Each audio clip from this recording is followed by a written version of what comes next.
Welcome to Take It To Go, where we're going to take some truths from this week's message and we're going to talk about how we can use them as we go out and be Jesus to all people. We've got Frank with us today. Frank, big takeaway from this week's message. Yeah, this week was part 2 of our Empty and Filled series. And in week 1, we talked about how this season in church history and the church calendar is a season leading up to Easter. And it's a season where we intentionally try to look at our own sinful nature and own sinful state as we hopefully anticipate what Jesus did on the cross and through the resurrection. But this week we talked about how not only do we need to look inward at our own sinful state, but the Bible and the gospel talks about how we also have to kind of have a detox from even some of the comforts of this life that we hold on to. The Apostle Paul in Philippians 3 said, "I count everything a loss for the sake of knowing Jesus." And that how even some of our everyday comforts, the everyday things that we kind of get used to, they can kind of somewhat get in the way of our relationship with Jesus and the mission that Jesus has called us to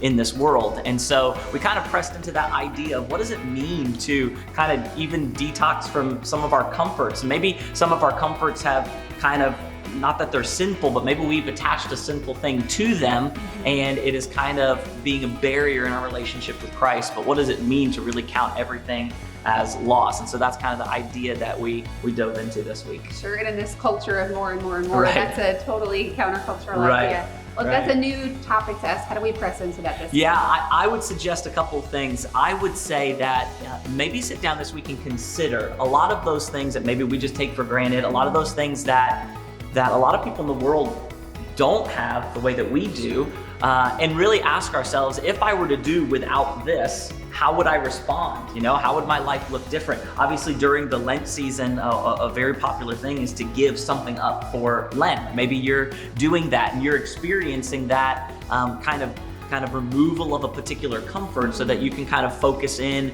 and lean into what really matters most, and that is our relationship with Jesus. And so maybe sit down and just think about what are some things that maybe I have some comforts that I've come to reliant upon, and talk to God about that, and maybe consider giving some of those up for a little while. That would help you lean in more to the peace that Jesus gives, and lean in more to the satisfaction that we have in Christ. And like Paul, maybe we can come to a place where we say that everything in life, it's all loss if we don't know Jesus and if we don't have a relationship with Christ. That's so good. All right, what can we use as a resource this week if we want to dig deeper? Yeah, I read a book this past couple of weeks by Aaron Straza called Comfort Detox, and just talked all about the things that we kind of attach ourselves to that maybe create a barrier for us in our relationship with God, but not only in our relationship with God, but our ministry to the world around us. And so maybe that would be something that would be useful for you.